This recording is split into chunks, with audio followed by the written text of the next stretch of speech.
वृंदावन बिहारी लाल की जय।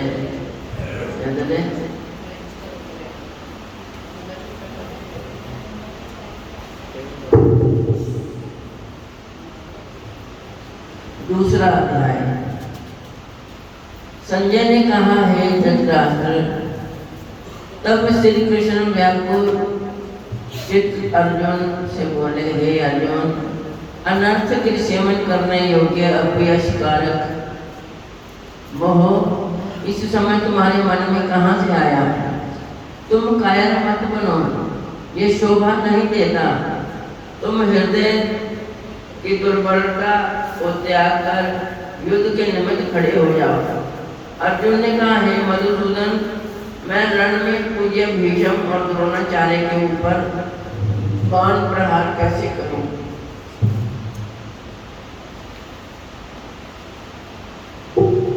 गुरुजनों को मारकर उनके रक्त से सने भोगों को कैसे भोगूंगा? हम नहीं जानते कि संग्राम में हम दोनों में से कौन जीतेगा। यदि हम जान भी लें तो भी जिनको मार करके हम जीवित रहना नहीं चाहते, वही धृतराष्ट्र के पुत्र हमारे सामने प्रस्तुत है। मैं आपसे पूछता हूँ, जिससे निश्चय करके मेरा भला हो, वह मुझे समझाकर कहिए, क्योंकि मैं आपका शिष्य हूँ। मुझे शिक्षा दीजिए। मुझे पृथ्वी का निष्कंटक राज्य मिल जाए और देवताओं का भी अधिपत्य मिल जाए, तो भी ऐसा कोई उपाय नहीं दिखता कि जो मेरी इंद्रियों की शोक को दूर करे। हे गोविंद, मैं युद्ध नहीं करूँगा। ये कहकर अर्जुन चुप हो गया।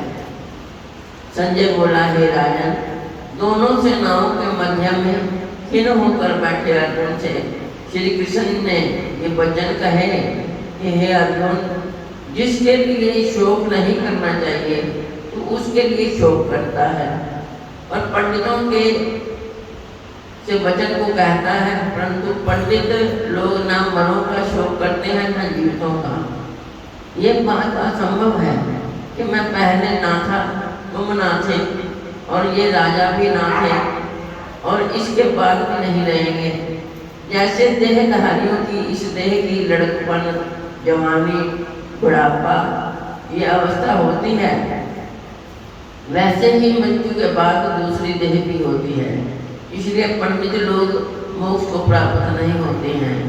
हे नरश्रेष्ठ, सुख दुख को समान मानने वाले जिस वीर पुरुष को ये बाहरी पदार्थ क्लेश नहीं देते, वह मोक्ष पाने का अधिकारी है। असत वस्तु का तो अस्तित्व नहीं है और सम का अभाव नहीं है। इस प्रकार इन दोनों की ही तत्वज्ञानी पुरुषों ने देखा है, जिससे सारा संसार व्याप्त है।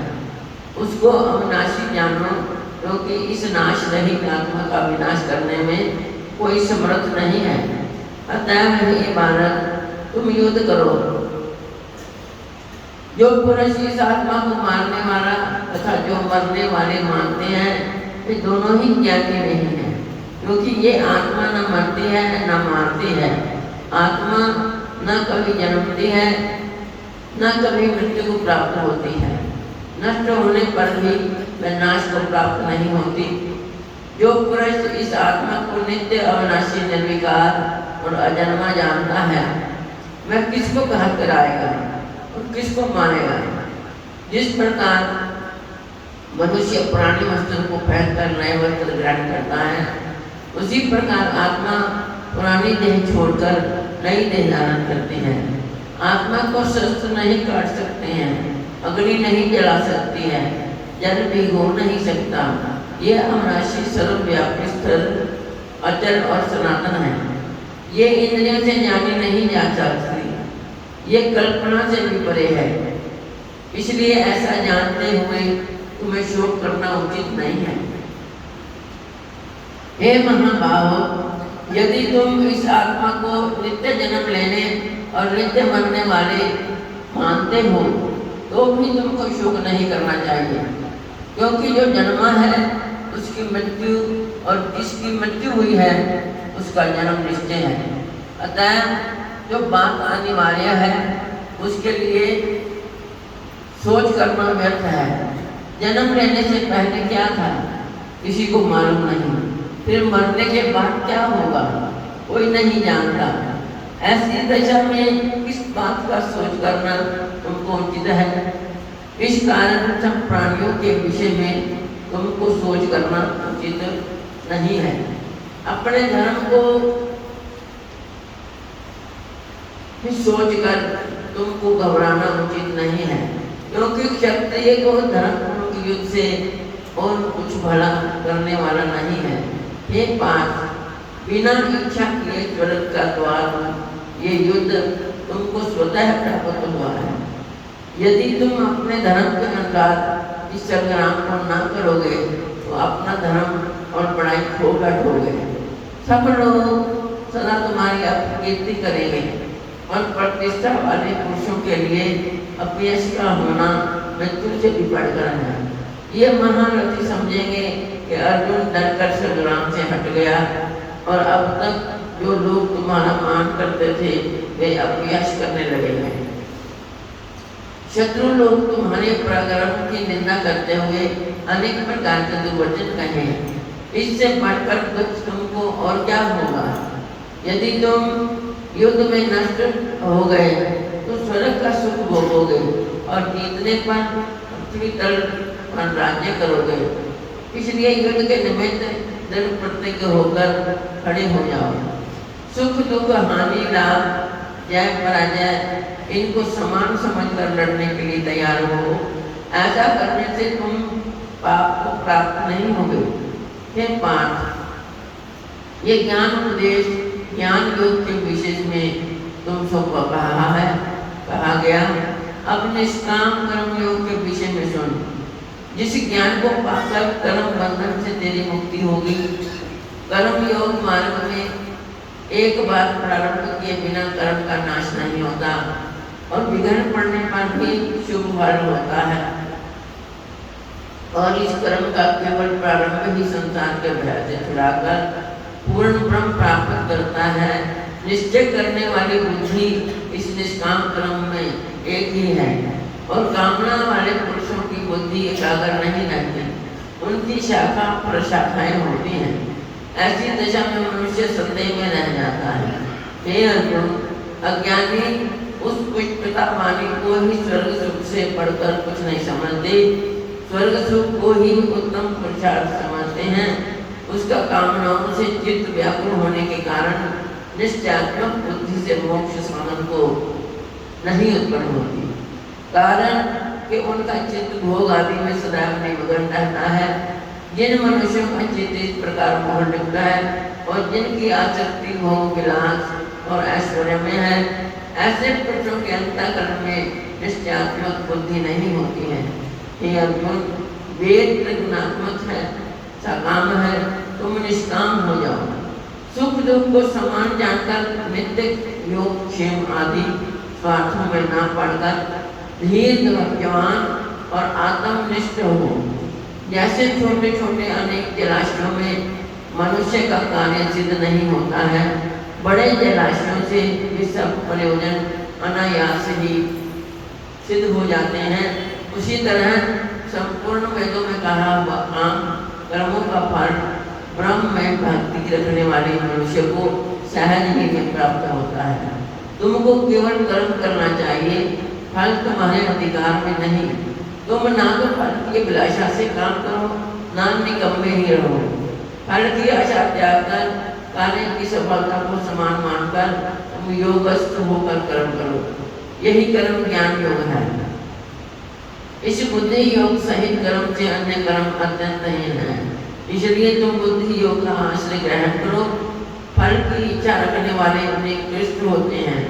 निष्काम कर्म करने वाला पुरुष ईश्वर कृपा से इसी संसार में सुकृत तथा दुष्कृत इन दोनों का ही त्याग कर देता है। इसलिए तुम निष्काम कर्म में प्रवृत्त हो जाओ। कर्म फल को त्याग कर ही बुद्धि युक्त ज्ञानी पुरुष जन्म बंधन से हटकर मोक्ष को प्राप्त होते हैं। जब तुम्हारी बुद्धि मोह बनकर बाहर निकल जाएगी तब तुम्हारा मन आगे सुनने वाली तथा हुई बातों से विरक्त हो जाएगा। अनेक श्रुति स्मृतियों के वचनों को सुनने से तुम्हारी बुद्धि भ्रमित हो गई है।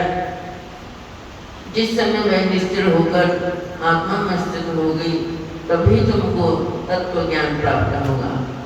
अर्जुन ने पूछा, हे केशव, आत्म स्वरूप में निश्चल बुद्धि वाला किसको कहा है? उसके लक्षण क्या हैं? श्री कृष्ण जी बोले, हे अर्जुन, जो महापुरुष मन की सब कामनाओं को त्याग देता है और अपने आप में ही प्रसन्न रहता है, उसको निश्चल बुद्धि कहते हैं।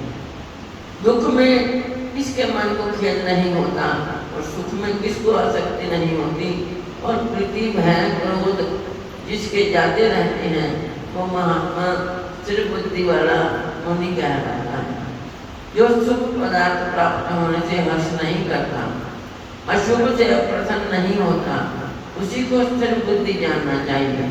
और कछुआ जैसे अपने अंगों को सिकोड़ लेता है, उसी तरह जो पुरुष अपने इंद्रियों को विषयों से हटाता है, उसी की बुद्धि स्थिर जाननी चाहिए। निराहारी पुरुष के विषय घट जाते हैं, परंतु विषयों में उनकी चाह बनी रहती है। पर ब्रह्म का अनुभव होने पर भी चाह भी घट जाती है। ये अर्जुन, मोक्ष प्रत्यक्ष करने वाले विद्वान व्यक्ति को प्रबल इंद्रिय बलात्कार से उसके मन को जीत लेती है। इसलिए सब इंद्रियों को विषयों से रोक मेरे विषय में तत्पर हो जाए। जिसने इंद्रियों को वश में कर लिया है, उसी की बुद्धि निश्चल है। जो पुरुष विषयों के ध्यान में रहता है, उसकी प्राप्ति हो जाती है। प्राप्ति होने से कामना होती है। इच्छा के पूर्ण न होने से क्रोध की उत्पत्ति होती है।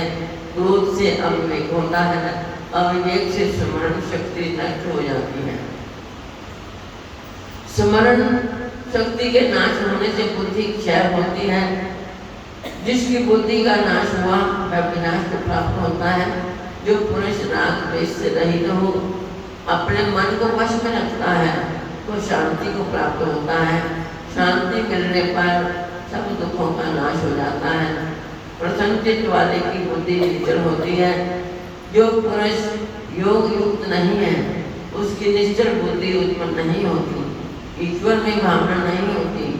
भावना के ना होने से शांति प्राप्त नहीं होती। अशांत को सुख कहाँ से मिलेगा? जैसे वायु नाव को जल में खींच ले जाती है, उसी प्रकार इंद्रियां उस पुरुष की बुद्धि का नाश कर देती हैं। जिसका मन विशेष सिद्धि से इंद्रियों के पीछे लग जाता है, इस कारण ही महाभाव, जिसने इंद्रियों को विषय से सर्वथा रोक रखा है, उसकी बुद्धि स्थिर है। जो सब प्राणियों की रात है, उसमें संयमी जागता रहता है, और प्राणी मात्र जिस समय जागते हैं, मुनि जनों की वो रात्रि है।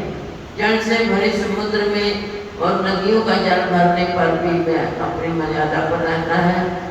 उसी प्रकार जिस पुरुष में इच्छा के न रहने पर भी सब विषय भोग प्रवेश करते हैं, उसी को शांति मिलती है। विषयों की इच्छा करने वाले को शांति नहीं मिलती। जो सब कामनाओं को छोड़कर तथा इच्छा रहित विचरता है और ममता अहंकार जिसमें नहीं है, वह शांति को प्राप्त होता है। ये पाठ ब्रह्म स्थिति यही है। ऐसी स्थिति में जाने पर फिर मोह में नहीं फंसता और अंत समय में निर्वाण ब्रह्म को प्राप्त होता है। दूसरे अध्याय का महात्मा। नारायण जी बोले, हे लक्ष्मी, दक्षिण देश में एक पूर्ण नाम का नगर था। वहाँ एक देव सुशर्मा धनवान रहता था। वह साधु सेवा करता था। जब संत सेवा करते बहुत दिन बीत गए, तब एक बाल नामक ब्रह्मचारी आया। उसकी सेवा बहुत करी और विनय करी। हे संत जी, मुझे कृपा कर श्री नारायण के पानी का ज्ञान उपदेश करो, जिससे मेरे जीवन का कल्याण और मुक्ति हो जाए। तब ब्रह्मचारी ने कहा, मैं तुझे गीता जी के दूसरे अध्याय का पाठ सुनाता हूँ, उसको सुनने से तेरा कल्याण होगा। तू श्रवण कर। एक चरवाहा वन में बकरियां चराता था और वहाँ मैं भजन करता था। एक दिन रात को चरवाहा बकरियां लेकर घर को चला। मार्ग में एक सिंह बैठा था। एक बकरी सबसे आगे चली आती देखकर शेर भाग गया। तब चरवाहा ये आश्चर्य देख बड़ा चकित हुआ और मैं वहां आ खड़ा हुआ। उस चरवाहे ने मुझसे कहा, मैंने ये आश्चर्य देखा कि बकरी को देखकर शेर डर से भाग गया। तुम त्रिकालज्ञ हो, वह वृत्तांत मुझे क्या सुना? संत ने कहा, हे चरवाहे, मैं तुझे एक पिछली वार्ता सुनाता हूँ। ये बकरी पिछले जन्म में डायन थी। जब इसका पति मर गया तब ये बड़ी डायन हो गई। उसके बाद मैं जिस सुंदर लड़के को देखती थी उसे खा लेती थी। और ये शेर पिछले जन्म में फंदक था। मैं पक्षी पकड़ने वन को गया और डायन भी वन में थी। वहाँ डायन ने उस फंदक को खा लिया। अब वही फंदक शेर हुआ और मैं डायन बकरी हुई। शेर को पिछले जन्म की खबर है, इसलिए बकरी को देखकर शेर ने जाना कि अब भी मुझे खाने आई है। अब चरवाहे ने कहा, मैं पिछले जन्म कौन था? तब संत ने कहा, पिछले जन्म में चंडाल था। चरवाहे ने कहा, हे संत जी, कोई ऐसा उपाय भी है जिससे हम तीनों ही इस अधम देह से छूटे? तब संत जी ने कहा, हम तुम तीनों का उद्धार करते हैं। ये कह संत जी ने पिताजी के अक्षर सुनाए। तब उसी समय आकाश से विमान आया और ये सब विमानों में चढ़कर वैकुंठ लोक हो गए। अधम देह से छूटकर देव देह प्राप्त कर वैकुंठ को चला। तब श्री नारायण जी ने कहा, हे लक्ष्मी, जो मनुष्य श्री पिताजी के ज्ञान को पढ़े सुने वो अवश्य मुक्ति को प्राप्त होगा। और सच्चिदानंद भगवान